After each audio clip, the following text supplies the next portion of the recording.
Before I go to Siddharth Vardarajan, who's joining us, editor of The Hindu, he's joining us from Chennai. Siddharth, good evening and thanks for joining in. I'd like Navika to share a bit of breaking news that she's got in. Navika. Well, according to information that we just got from our sources in the government, Pranab Mukherjee is likely to hold a meeting at 8:45 in North Block, and this meeting is going to be attended by Pawan Kumar Bansal, Parliamentary Affairs Minister, Rajiv Shukla, Minister of State and Parliamentary Affairs, and V. Narayan Swamy, Minister of State in the Prime Minister's office. This meeting, clearly, the government not resting after the truce that has been called, this meeting will discuss the government's strategy before the JPC, because that's where the opposition is not only demanding the 25th March 2011 note, but they have now demanded the letter that Pranab Mukherjee wrote to the Prime Minister on the backdrop and other facts relating to that 25th March note, and that strategy is something that the Congress and the government still needs to work out, and a meeting at 8:45 p.m. in Pranab Mukherjee's office in North Block. Very interesting that Pranab Mukherjee is directing that, because, you know, post this... No, he has taken control, Arnab. Now he has taken control and he is now ascertaining that his position. That's very interesting. Siddharth, what do you make of, you know, all that has happened? And also what Navika said in the context of our broader theme we are debating right now. Who has won and who has lost? No, I think it's, you see, Pranab Mukherjee and Chidambaram have their differences, they have their problems with each other, which, you know, cutting across a large range of issues. My sense is that as far as 2G goes, both men are equally culpable. In a sense, they are party to, as senior ministers, they were party to a decision by UPA, by the UPA government and by the cabinet to go along with Mr. Raja's plans, right? Now you can fish out one letter or two letters which show Mr. Chidambaram in bad light. You can show equally documents which show Mr. Mukherjee in bad light. The fact of the matter is that this was a collective decision. They were all party to it. They all knew in one way or the other that this was not the right decision. Nevertheless, they took the decision for a variety of, you know, political, they felt compelled to take that decision. Having done that, there's obviously been a temptation to finger point, to absolve themselves of blame. I want to remind your viewers that this is not the first time that Mr. Chidambaram's own role has come under the scanner. Cast your mind back to Prime Minister Manmohan Singh's February 2011 intervention in the Rajya Sabha, where he directly sought to refute this time. No, why has the opposition's like claim this time? that the finance minister, that Mr. Chidambaram had objected to the manner in which spectrum is being sold, and he said, look, Chidambaram changed his mind. So this has all been a matter of, you know, it's been part of the public domain for a very long time. Let me go across to Ravi Shankar Prasad, chief spokesperson of the BJP. Mr. Prasad, as usual, you are unsparing in your response. Is that because you did not want the government to solve this as they have? Now, you can argue about whether it's amicable, non-amicable, tense, not tense, natural or forced. But the fact is, there is a truce tonight. Arnav, I have received many SMSs on my mobile, but one was the best, sent from the entire country. Mr. Pranab Mukherjee looked like a student of a secondary school who was forced to shake hands with his errant colleague under pressure of a strict headmaster. And I think nothing can explain that better than this comment. Was this note an internal matter of the government? Is it a domestic ego clash between Chidambaram or Mr. Pranab Mukherjee? Or the question relates to public exchequer, loss of public revenue?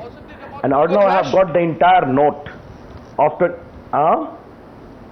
Hello? Wasn't it about an ego clash? I mean, this entire issue was about a clash between two ministers and hurt egos. I did not say that. I said, was it the result of an ego clash, or it impinged upon public revenue, loot of public money, and Mr. Chidambaram was found to be wanting? I have got the entire note of 25th March 2011 before me, or no. You can see on your screen. I'm sure you have got a copy of it. It says office memorandum. Sure, I do. Having an authenticity of government transaction. And Pranab Babu in his letter to the Prime Minister has confirmed that the major inputs came from the PMO, including the Cabinet Secretariat, Law Ministry, Telecom Ministry and the Finance Ministry. And paragraph 16, 17, 18 of this note clearly confirms that had Mr. Chidambaram taken proactive and preemptive steps as suggested by his officers, including a distinguished present RBI governor, it ought to have gone by the auction route and public money could not have been squandered away as it was the case. I think Siddharth very rightly pointed out, the Prime Minister in February this year publicly told Mr. Chidambaram, Mr. Arun Jaitley in the Raj Sabha, that earlier Mr. Chidambaram's position was different. But after meeting with Mr. Raja in April 2008 again, they came on the same page and conveyed to the Prime Minister. Now what is the meaning of coming on the same page? These are important issues. And if on the same set of allegations, Mr. Raja today is being prosecuted by the CBI, is in jail, how can the same set of allegations, documents and inaction, Mr. Chidambaram cannot be prosecuted? That's the point number one. And secondly, by the way, Arnav, who is Mr. Chidambaram to say that I accept the explanation of Mr. Pranab Mukherjee? Is it a domestic turf war? Or it impinges upon real governance? He is one of the warring parties. Yes. Yes. Therefore, the country is least interested about the domestic interstate turf war or private war or public war of the two ministers. The issue in question is one of public interest, impinging upon public revenue, loss of lakhs of crores of public revenue. That is the real rub. That is the real issue. I want to play out for our viewers what Mr. Chidambaram said. More than Pranab Mukherjee, it was Mr. Chidambaram whose statement was being keenly awaited. The Home Minister, who had been at the center of the whole controversy, the main target for the opposition for more than a week, the main target for Ravi Shankar Prasad for more than a week, who had not made a single statement since the row broke on the 2G note. Today he stepped up and he gave a one-line statement saying he's happy with what he heard. I am happy with the statement read by my senior and distinguished colleague, the Finance Minister, Shri Pranab Mukherjee. I accept the statement. As far as all of us in government are concerned, the matter is closed. Now here's a thought, and I want to put this out to Siddharth first. Should Mr. Chidambaram have had to say that? Because by saying that, there is an acknowledgement that there was a feud in the first place. We heard from the government constantly there is no feud. It's the media that has made all of this up. It's all complete rubbish. It's a media story. The Prime Minister also said that. Salman Khurshid said that. Why did Mr. Chidambaram have to come and say the matter is over, the matter is closed? Because then you are assuming there was a matter. If there was no matter, Mr. Chidambaram wouldn't have said that. Siddharth. Quite right. I think that in a sense undermined the government narrative that we've heard over the last 3 days. Incidentally, not just Mr. Chidambaram's statement of satisfaction, but also Mr. Mukherjee, in a sense dissociating himself from what he called interpretations in the impugned note. So both ministers in a way were openly acknowledging something that the government and government spokespersons and Congress spokespersons had shied away from recognizing, which is that the March 25th 2011 note, in a sense, had uncharitable things to say about Mr. Chidambaram. And that Mr. Chidambaram was upset about it. My only issue, in a sense, is that I think I'm not entirely convinced that the note itself was the product of a bitter rivalry. I mean, we know that the two ministers have differences, but Mr. Chidambaram is no babe in the wood.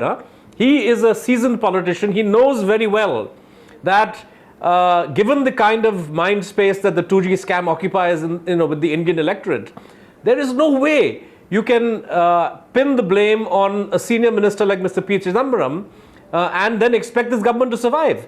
If you push Mr. Chidambaram over the cliff, there is no way that the UPA2 can survive this disaster. And I think he also realized, I think Sonia Gandhi realized, I think the Prime Minister realized that whatever the damage this note has caused, it's time to draw a line, cut our losses, put an end to this, and move on to the next problem or the next controversy. Because, you know, the longer this drags on, the shakier this government looks, and ultimately if Mr. Chidambaram is scalped, this government's days would get numbered. And I think Mr.